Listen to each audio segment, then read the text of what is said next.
Her Majesty's Secret Service is a 1969 spy film and the sixth film in the James Bond series produced by Eon Productions. It is based on the 1963 novel by Ian Fleming.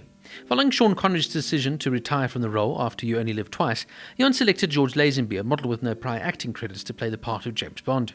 During filming, Lazenby announced that he would play the role of Bond only once. Sean Connery returned to portray James Bond in 1971's Diamonds Are Forever. In the film, Bond faces Blofeld, played here by Telly Savalas, who's planning to hold the world to ransom by a threat to render all food plants and livestock infertile through the actions of a group brainwashed called Angels of Death. Along the way, Bond meets and falls in love and eventually marries Contessa Teresa de Vincenzo, played by Diana Rigg. It is the only Bond film to have been directed by Peter R. Hunt, with this serving as his directorial debut. He had also served as a film editor and second unit director on previous films in the series.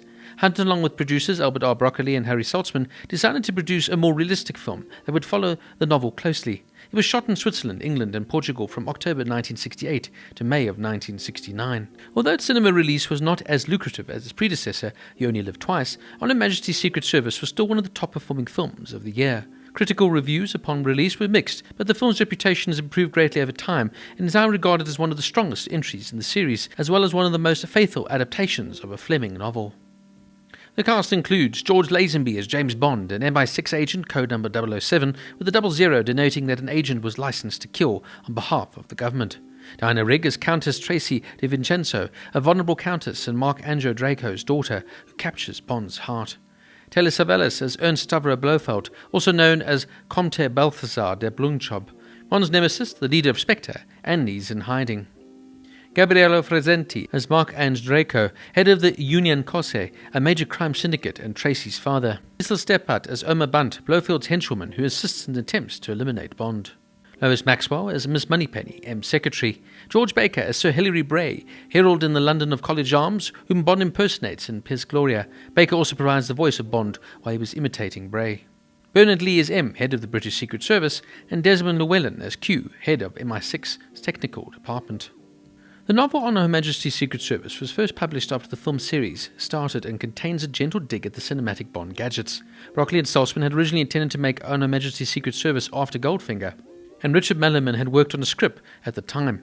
However, Thunderball was filmed instead after ongoing rights dispute over the novel was settled between Fleming and Kevin McClory. On Her Majesty's Secret Service was due to follow that, but problems with the warm Swiss winter and inadequate snow cover led to Saltzman and Broccoli postponing the film again, favouring production of You Only Live Twice. Peter Hunt, who had worked on the 5 preceding films, had impressed Broccoli and Saltzman enough to earn his directorial debut, as they believed his quick cutting had set the style for the series. It's also the result of a long-standing promise from Broccoli and Saltzman for a directorial position, which they honoured after Lewis Gilbert declined to direct. Hunt was focused on making his mark. "I wanted it to be different than any other Bond film would be," he said. "It was my film, not anyone else's." On Her Majesty's Secret Service was the last film in the series on which Hunt would be associated with in any way. In 1967, after 5 films, Sean Connery resigned from the role of James Bond and was not on speaking terms with Albert Broccoli during the filming of You Only Live Twice. Over 400 actors, including many of the most famous performers in the Commonwealth, were considered for the role of James Bond.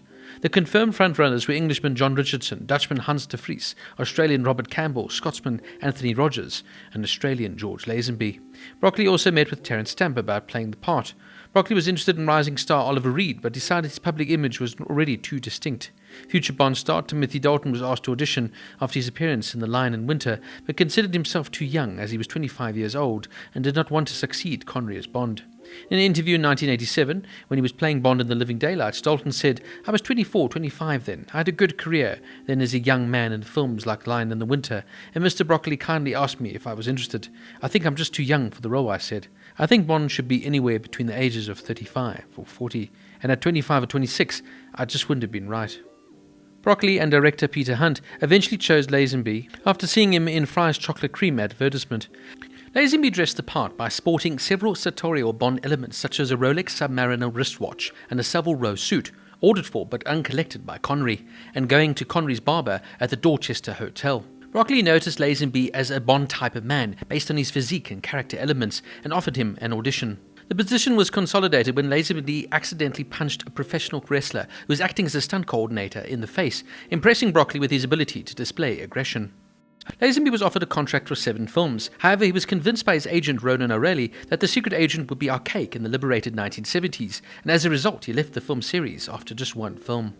For the role of Tracy, Bridget Bardot was initially invited, but after she signed to appear in Shalanko opposite Sean Connery, the deal fell through, and Diana Rigg, who had already been popular heroine as Emma Peel in The Avengers, was cast instead. Rigg said one of the reasons for accepting the role was that she's always wanted to be in an epic film. Hunted Mellorman admired Donna Pleasant's performance as Blofeld in You Only Live Twice, but wanted to recast the character. Mellorman originally wrote the role of Blofeld with Max von Snowden in mind. Coincidentally, von Snowden would later play Blofeld in the non-Eon Productions film Never Say Never Again. Telly Savalas was ultimately cast following a suggestion from Broccoli. To make sure audiences did not forget it was the same James Bond, just played by another actor, the producers inserted many references to the previous films as some in-jokes. These include Bond breaking the fourth wall by stating, "This never happened to the other fella." Credit sequences with images from the previous installments, Bond visiting his office and finding objects from Dr. No, From Russia with Love and Thunderball, and a caretaker whistling the theme from Goldfinger. Writer Mabem later said he thought Lazenby was not ideal for the part, but that it was a marvellous script. The soundtrack for On Her Majesty's Secret Service has been called perhaps the best score of the series. It was composed, arranged and conducted by John Barry. Barry felt it would be difficult to compose a theme song containing the title On Her Majesty's Secret Service, unless it was written operatically, in the style of Gilbert and Sullivan. Leslie Bricosse had considered lyrics for the title song, but director Peter R. Hunt allowed an instrumental title theme in the tradition of the first 2 Bond films. Barry also composed the love song We Have All the Time in the World, with the lyrics by Burt Bacharach's regular lyricist Hal David, sung by Louis Armstrong. It is heard during the Bond-Tracy courtship montage, bridging Draco's birthday party in Portugal and Bond's burglary of the Gerbuter Gumhold law office in Bern, Switzerland. Barry recalled Armstrong was very ill, but recorded the song in 1 take. Armstrong did, however, make some further recordings in 1970 and 1971. The song was re-released in 1994, achieving number 3 position during the 13-week spell in the United Kingdom. The song was reused for the second Bond movie when it was used in the soundtrack for the closing credits of 2021's release of No Time to Die. Now, for his directorial debut, Peter Hunt does a rather good job, and the film features a strong supporting cast, including an excellent performance from Diana Rigg as Tracy and Telly Savalas as Blofeld, and of course Bernard Lee as M.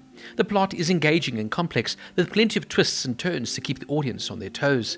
The action sequences are thrilling, and the film's locations, including the Swiss Alps and a beachfront hideout, are stunning. However, my main criticism of the film is the casting of George Lazenby as James Bond. Lazenby was an unknown Australian model with no prior acting experience, and his inexperience shows in the film. He lacks the suave charm and wit of previous Bond actor Sean Connery, and his performance feels stiff and wooden at times. As a result, the film suffers from a lack of chemistry between Bond and Tracy, which undermines the emotional weight of their relationship. Despite this, On Her Majesty's Secret Service is a solid entry in the Bond franchise and offers a fresh perspective on the character. It is also notable for being the only film in which Bond gets married, which adds a new dimension to the character's personal life. The film's ending is also one of the most memorable in the series, with a tragic twist that still resonates with audiences today. In conclusion, On Her Majesty's Secret Service is a well-crafted Bond film with plenty of action, suspense and romance. However, its main flaw is the casting of George Lazenby, which detracts from the film's overall impact. Nonetheless, the film is worth watching for fans of the series, and its unique take on the Bond character makes it a noteworthy addition to the franchise. On Her Majesty's Secret Service gets a 7 out of 10.